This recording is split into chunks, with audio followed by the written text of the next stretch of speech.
რა შეიძლება ესაქმებოდეს პუტინს ოკეანის ფსკერზე? როგორ შეიძლება გახდეს ეს ადამიანისათვის თითქმის თვალით მიუწვდომელი ადგილი გეოპოლიტიკური დაპირისპირების კერა?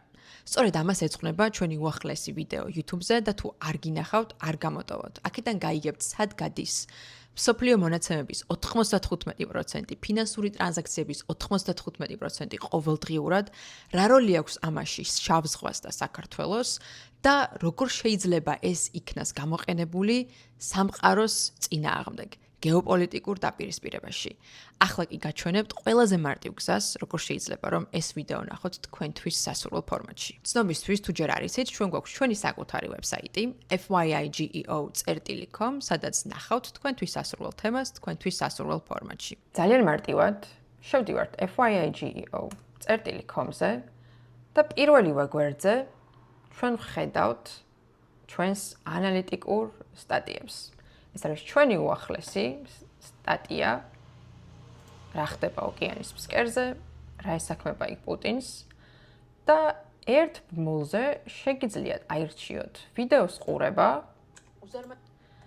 სტატიის წაკითხვა და სტატიის ფორმატში წაკითხვა ასევე უპირატესია იმით, რომ აი ამ ვარდისფერში რასაც ხედავთ, აქ წყაროებია დალინკული და შეგიძლიათ გადაამოწმოთ, რა წყაროებს ვიყენებთ იმისათვის, რომ ეს ანალიტიკა თქვენამდე მოვიტანოთ და ასევე ის ვიზუალები, რომელსაც ვიდეოსთვის ვქმნით, იდება ამ სტატიაში იმისათვის, რომ თქვენთვის უფრო კომფორტული და ვიზუალურად უკეთესად აღსაქმელი იყოს.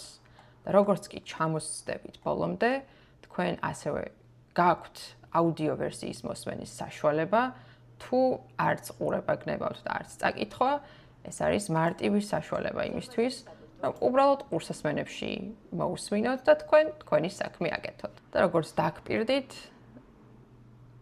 აქვე არის წყაროები, რომელზეც დაყრდნობითაც ჩვენ ვაკეთებთ ჩვენს ანალიზს და შეგიძლიათ შებრძანოთ და თქვენს გადაამოწმოთ. მე ვარ ქეთევან ჭინჭარაძე, ეს არის დამოუკიდებელი ანალიტიკური ინიციატივა ცნობისთვის. ჩვენ ვქმნით მსოფლიო დონის ანალიტიკას ქართულ ენაზე და დაგვიჭირე მხარი. ცნობისთვის დაგვიმეგობრდით YouTube-ზე, Instagram-ზე, Facebook-ზე და TikTok-ზე.